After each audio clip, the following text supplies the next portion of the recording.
Momento jurídico com o doutor Eduardo Berbiger. Doutor, o Brasil está despertando aí, e isso é fundamental para defender os interesses do país, né? Exatamente, Joyce. Creio que o Brasil muitas vezes se coloca numa posição inferior, né?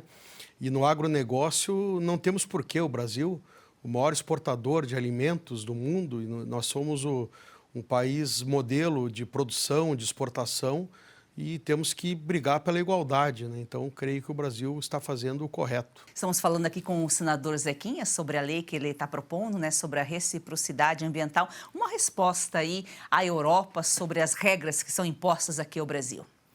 Realmente, o senador Zequinha está de parabéns, porque o Brasil precisa se posicionar. E ele falou de dois pontos muito interessantes, né, na questão da reciprocidade. O que é esse projeto de lei da reciprocidade? Nada mais é do que o Brasil exigir também regras ambientais, né, da Europa. A Europa exige tantas coisas, né, do Brasil, então, quando for fazer negócio, exigir essa reciprocidade, essas regras ambientais da Europa também. E ele mencionou também em entrevistas e quando estava expondo o seu projeto de lei, duas questões muito importantes.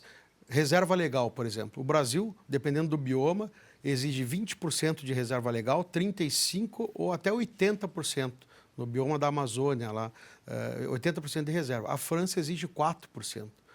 Matas ciliares, o que são as matas ciliares? Que protegem os nossos rios. O Brasil tem uma legislação muito rígida quanto a isso. A maioria dos países europeus não tem.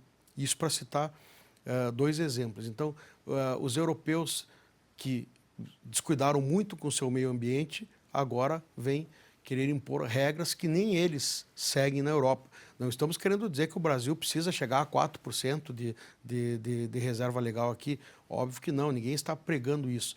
Mas a Europa precisa olhar para o seu umbigo antes de querer impor ao Brasil uma série de regras e difamar a agricultura brasileira. Então, acredito que é um excelente projeto, o senador está de parabéns e o agronegócio brasileiro tem que começar a se impor mais.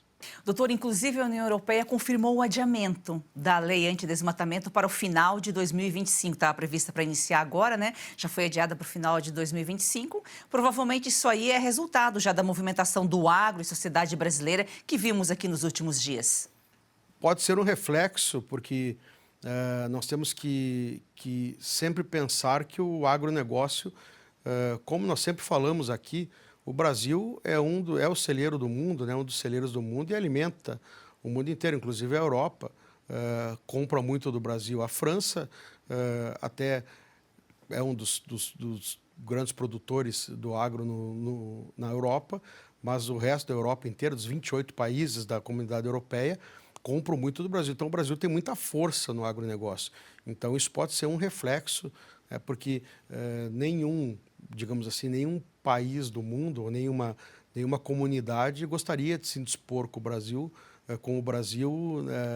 principalmente no que diz respeito ao agronegócio, porque o Brasil é um dos maiores players, o maior exportador de alimentos do mundo, então não é interessante, né, para que os países, a comunidade europeia se indisponha com o Brasil nesse sentido. E toda essa movimentação, essas tentativas de boicote aí da Danone, Carrefour, a gente sabe que tem um foco no acordo União Europeia e Mercosul, que depois de mais de 20 anos praticamente, né, de espera, está saindo esse acordo. Qual que é a sua opinião em relação ao acordo, doutor? Eu não vejo com tanto otimismo ainda como o governo anunciou, porque óbvio que é um grande avanço, é excelente para o Mercosul esse acordo. Nós vamos ter mais ou menos 92% dos produtos alistados no acordo com isenção de impostos para entrar na comunidade europeia, café solúvel, sucos, óleos vegetais, e 91% dos produtos da União Europeia para entrar no Brasil, principalmente máquinas e equipamentos. Por isso que a Alemanha é o maior interessado no acordo, né? A Alemanha que é a maior produtora de máquinas e equipamentos da Europa, é a maior economia da Europa. E por que eu não vejo com tanto otimismo? Porque isso é o primeiro passo. Agora, o Parlamento Europeu tem que aprovar, 55% dos países têm que aprovar e que detêm 65% da população. E nós temos que ver que a França é a segunda economia da Europa. A maior é a Alemanha é favorável, a França é a segunda economia. A França é contra já manifestou isso. O Macron disse que desse jeito como está é inviável o acordo. A Polônia também é contra. Nós temos outros países, Holanda e mais alguns, que estão em dúvida. Então, ainda tem muita coisa para acontecer para que o acordo efetivamente seja homologado pelo Parlamento Europeu, fora a burocracia, tem que ser traduzido para o inglês, mais as 23 línguas oficiais da Comunidade Europeia. Tudo bem, isso é só burocracia, mas eu acredito que pelo menos vai ter um atraso para que haja essa discussão, esse debate entre eles e essa queda de braço entre a Alemanha, que é a maior economia da União Europeia, que tem todo interesse no acordo, principalmente para, como eu já disse antes, para poder exportar suas máquinas e equipamentos, e a França, que é a segunda maior economia, que tem interesse no protecionismo aos seus agricultores. Nós vamos voltar a esse assunto em outras ocasiões aqui no Momento Jurídico. Doutor, muito obrigada pelas informações. Uma excelente semana para o senhor. Obrigado, igualmente.